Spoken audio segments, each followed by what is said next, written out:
तुम्ही काल तक्रारी अर्ज केलेला आहे कामाच्या चौकशी संदर्भात, या संदर्भात मीटिंगमध्ये काय चर्चा झाली?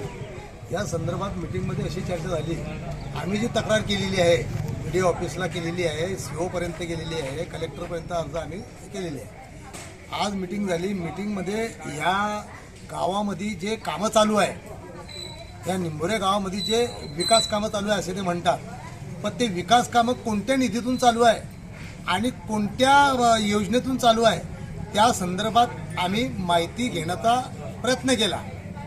पण मग ग्रामसेवक यांना आम्ही विचारलं की बाबा कामं कशातून चालू आहे, तर ग्रामसेवक म्हणता मला माहिती नाही कशातून चालू आहे, हे कामं कुठून चालू आहे हे मला माहिती नाही।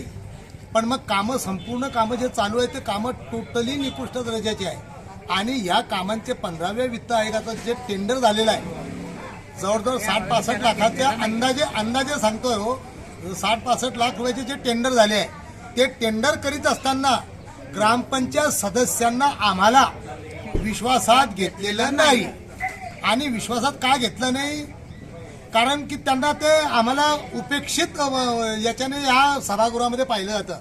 आम्हाला त्यांनी विश्वासात घेतलं नाही आणि परस्पर टेंडर केले, परस्पर टेंडर करून परस्पर कामं केले आणि कामं केल्यानंतर जे अजून काम ओलंच आहे त्याचं मोजमाप करून डायरेक्ट MB कडून पैसे काढण्याचा घाट चालू होता। आम्ही ताबडतोब इंजिनियरला भेटलो की हे काम कशातून आहे काय आहे, तुम्ही मेहरबानी करून मोजमाप करून तुम्ही MB तयार करू नका असं जाऊन आम्ही तिथे त्यांना सांगितलं।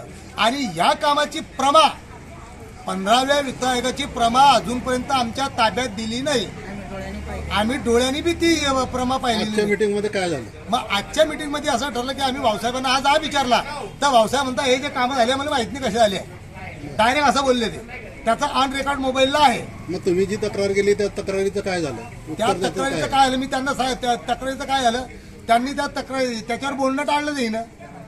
आता तुमची पुढची दिशा काय? आमची पुढची दिशा अशी आहे की आम्ही खंडपीठात जाणार आहे, औरंगाबादला आम्ही कोर्टात जाणार आहे आणि या बाबतीत आम्ही न्याय मागणार आहे।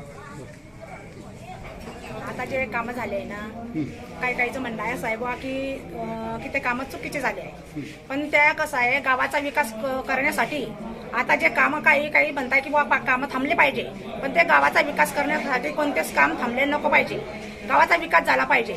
आणि जर ते चुकीचं जर काही कामं झाले असतील त्याची चौकशी करण्यात यावी।